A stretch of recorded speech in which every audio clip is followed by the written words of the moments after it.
Hello and welcome to the Monday edition of the Post-Gazette Penguins podcast. I'm your host, King Jemison, coming to you from across the country in Seattle, where the Penguins will take on the Kraken today at 5 p.m. Eastern Time. I'm actually recording this Sunday night, shortly after the Rams punched their ticket to play the NFC Championship game in this city a week from today.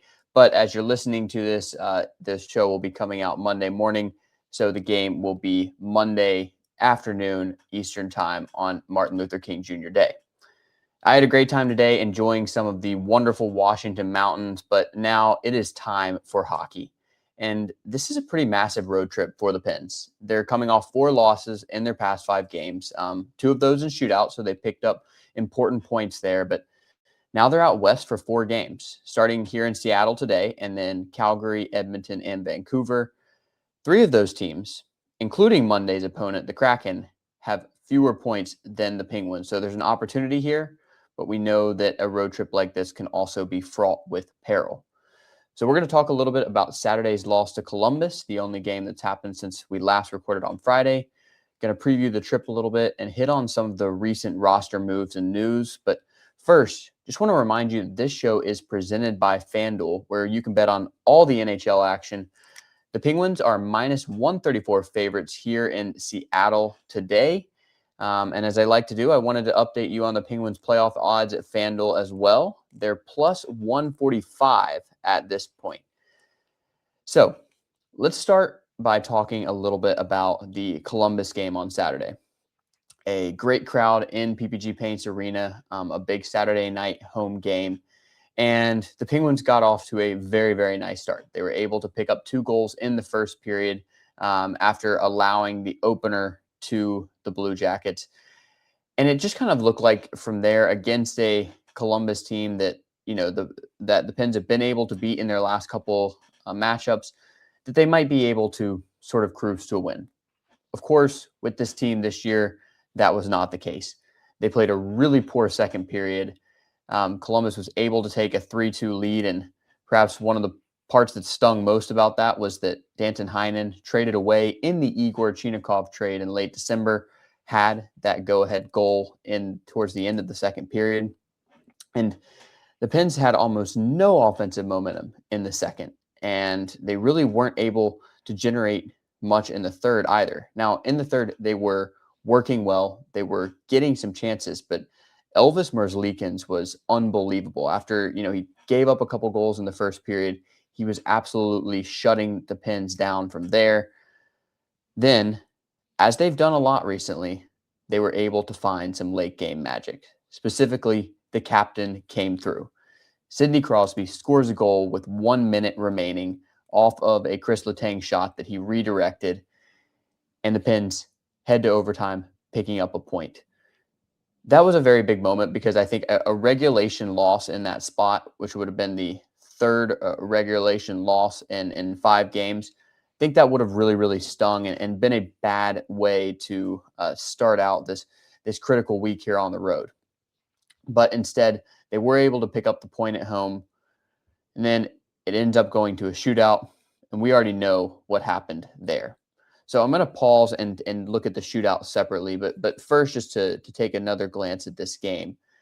I think there has to be a lot said for how the Pens have been able to rebound from some of their issues in third periods this season to actually be able to pick up some points with very solid play down the stretch. Case in point, this was the second game of the week in which they were able to get a goal in the final, basically 2.5 minutes of regulation to tie the game and send it to overtime. That is a huge development for a team that needs every point in this crowded wildcard race. And I think there was a lot that went well for the Pens in this game. They had most of the chances. If you look at the expected goals, they tilted heavily in Pittsburgh's favors.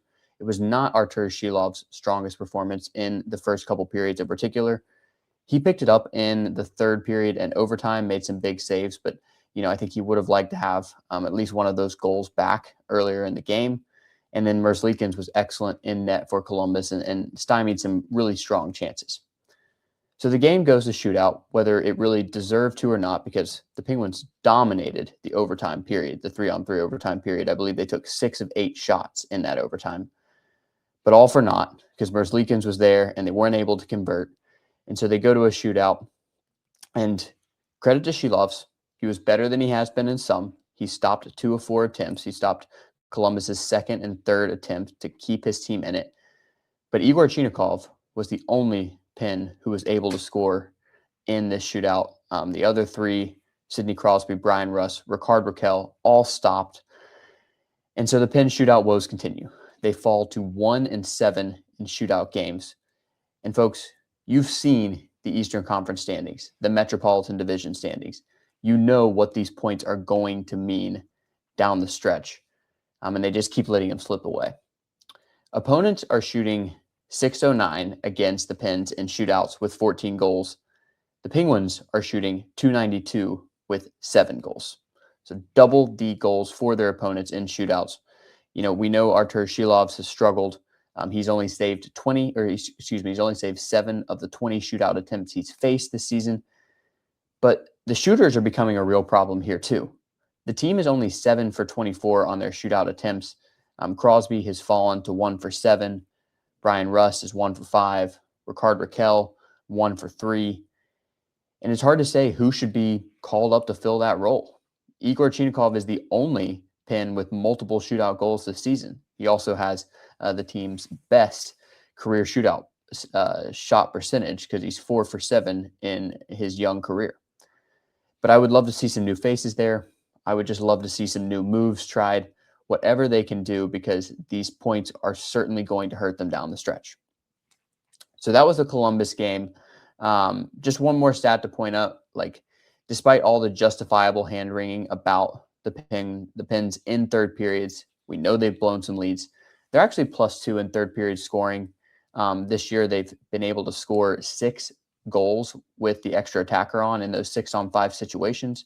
That's 1 off the NHL high. And they've allowed just 5 goals in those 6-on-5 situations. So they've been able to create some late game magic, to make some comebacks in the third period. And their issues with holding on to leads haven't been so pronounced in the past few games. Some of that is they haven't often had a third period lead in the past few games. So that was Saturday's game. Egor Chinakhov facing his former team yet again. He does get that only shootout goal. I wrote about Chinakhov on Post-Gazette.com today. I encourage you to check that out. There's a lot of really encouraging signs with the former Blue Jacket. Not only does he have 3 goals in 9 games with the Pens, but they've also scored 66.7% of the goals with him on the ice, and that includes 55.6% of the goals in 5-on-5 play. He's doing more than just shooting the puck. There's a lot to his game, and I explored a little bit there, so I encourage you to check it out. But now I just want to turn attention a little bit to some of the news of today as I record this on Sunday, and also look ahead to this road trip. But first, a super quick break.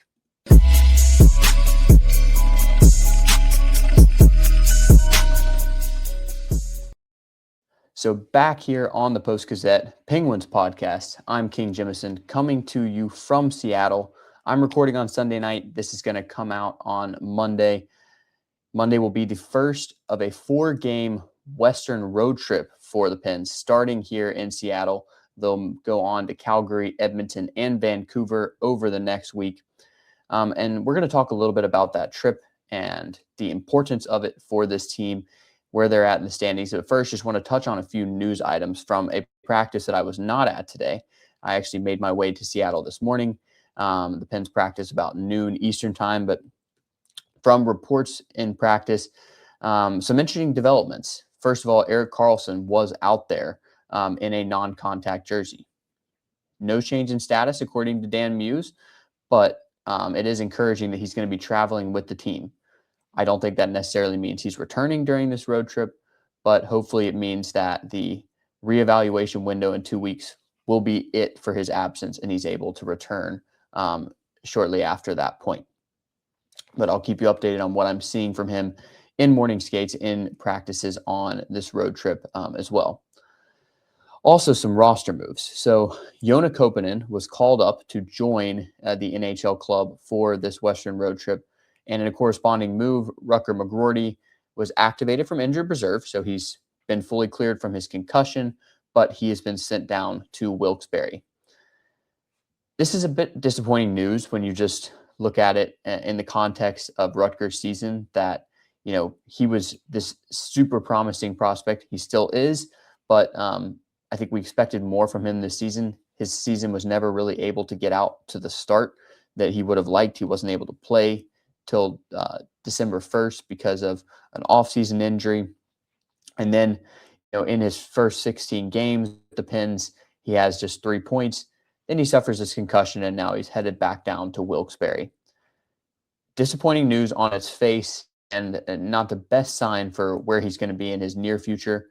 But I think there's still a ton to like about Rutger, and hopefully going down to the AHL, which he dominated earlier this season, will give him some confidence, and he can be back up in Pittsburgh shortly. And importantly, he's a guy you want to play. And right now, I don't really know where he would fit in the forward lineup. So if he's just going to come on this Western road trip to sit on the bench, I don't think that makes sense. He's a young player. You want him to play. Same with Ville Koivunen, who is in Wilkes-Barre as well. Joona Koppanen is a guy who you're okay taking him on this trip, even if he's not going to see the ice, and he can be there to fill in a number of roles if you do need him. So we'll see how soon Rutger is back up in Pittsburgh, but we'll also keep track of what he's doing at the AHL level. Now, turning the attention to this road trip, you look at the 4 games this week, starting with the Kraken on Monday, and then Calgary on Wednesday, Edmonton on Thursday, and Vancouver on Sunday. 3 of those 4 teams have fewer points than the Pens right now. The Pens have 55 points. They sit in 3rd in the Metro, just a point up on the Washington Capitals. And if they were to fall out of that Metro standings right now, they would not be in the wild card, because the 2 wild card teams are Atlantic Division squads with more points than Pittsburgh. But you look at the Kraken, they're 3rd in their division, the Pacific Division, with 51 points, but they have a negative 11 goal differential.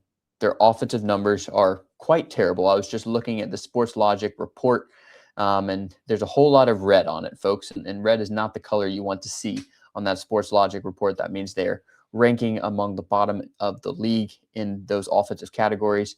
Their penalty kill is the worst in the league, going up against the Penguins' 2nd-ranked power play.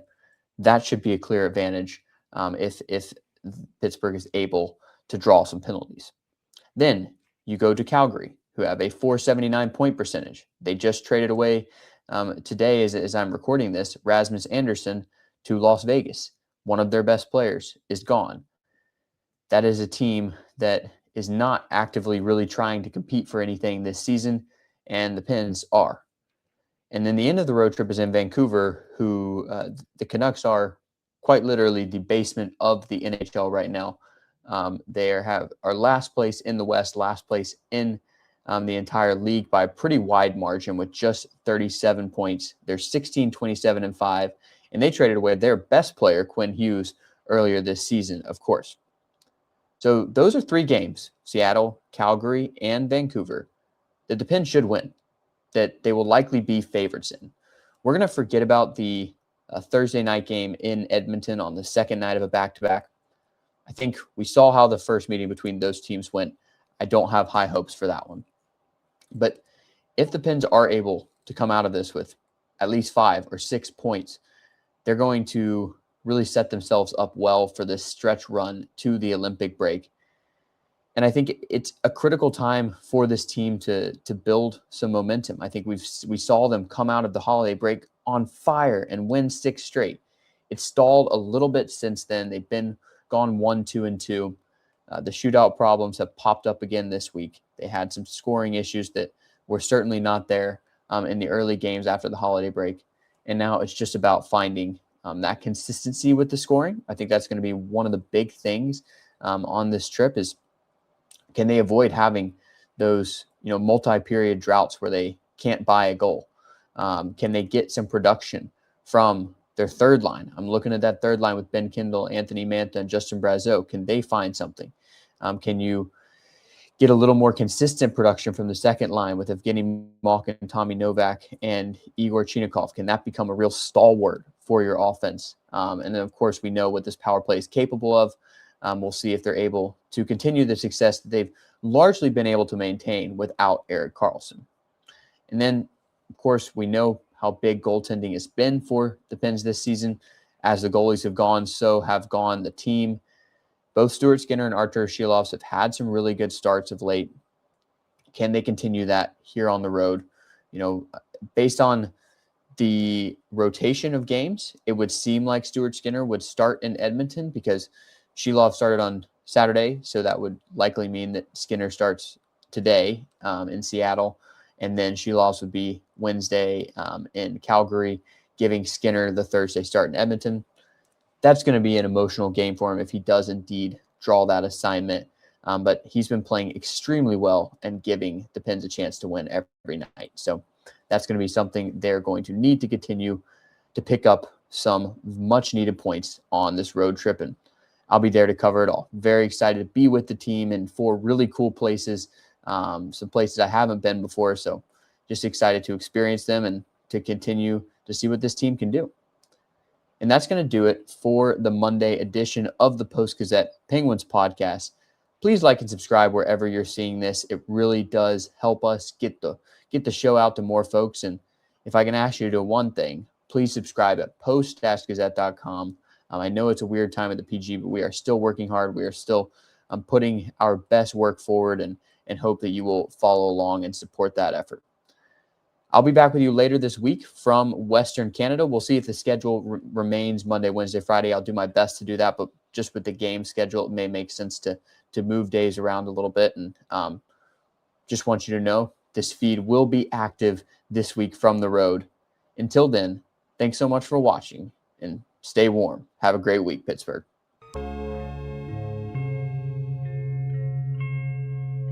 Thank you for checking out this content from Post-Gazette Sports. If you watch this video on YouTube, please like the video and subscribe to our channel. For all of the sports coverage the Post-Gazette has to offer, visit post-gazette.com.